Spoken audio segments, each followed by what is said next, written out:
Hey guys, it's chessdoctrine.com. My name is Anthony and today we are going to explore Scandinavian defense. Scandinavian defense is characterized by the moves e4, d5, so black exchanges his pawns to get the queen into the center, and white uses it to gain some tempos in the opening phase by attacking this queen.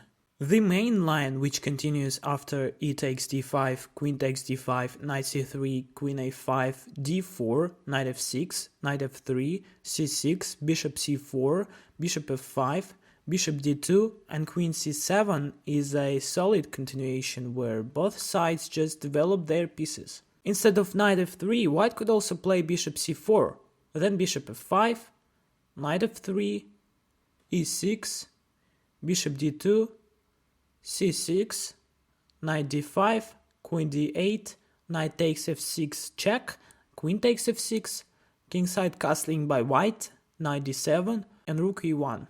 Bishop b4 here is also possible to prevent dangerous looking white's bishop on d2. Then a3, bishop takes c3, bishop takes c3, queen b6, d5, e takes d5, bishop takes d5, kingside castling by black, bishop takes on f6, g takes on f6, kingside castling by white, bishop g6. After the knight c3, black could respond with queen d6, then white pushes their pawn to d4, knight f6, knight f3, bishop g4, h3, bishop h5, bishop e2, e6, kingside castling by white, then c6, knight e5, bishop takes on e2, queen takes on e2, and bishop e7, rook d1, and kingside castling by black. So white definitely looks better. Queen takes d4 would be a mistake due to rook e1, then h6, and knight g6.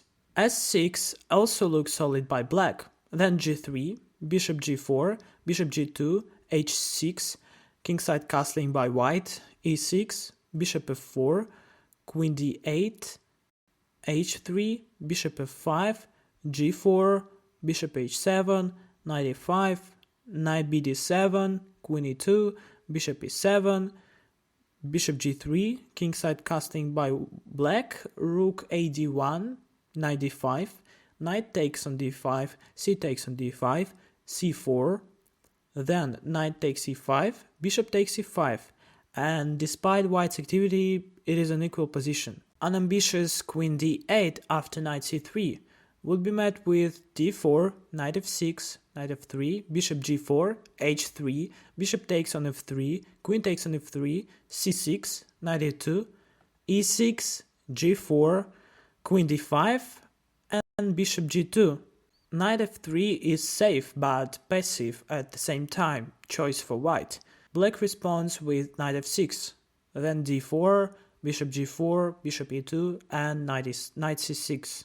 Instead of an immediate capture white's pawn on d5, black could also play knight f6, so-called modern Scandinavian. Then both sides just develop their pieces. Knight f3, knight takes d5, d4, bishop f5, bishop d3, bishop takes on d3, queen takes on d3, c6, c4, knight f6, kingside castling by white, e6, knight c3, bishop e7, bishop f4, knight bd7, rook a d1, and kingside castling by black. If white decides to be greedy and go for c4, black replies with c6, d takes c6, knight takes c6, knight f3, e5, then d3 and bishop f5. And this variation showcases how greediness could be punished. d4 is also possible and we could meet this variation. Knight takes d5, c4, knight b6, knight f3, g6, a4, bishop g7, a5, knight d7, bishop e2, kingside castling by black, knight c3, e5, bishop g5, bishop f6, bishop takes on f6, queen takes on f6, d5, then knight a6, kingside castling by white, knight dc5, knight d2, bishop f5, knight b3, Rook A on D8, knight takes C5, knight takes C5, B4, knight E6, and A6. So here white plays on the queen side, whereas black will gain center control after knight d4 move. Alright guys, it's been a video on Scandinavian defense. I hope now you've learned this opening and are ready to play it in your next chess games. To support our content, please press the like button, subscribe to our channel, and check out our articles on other chess openings on chessdoctrine.com. Bye!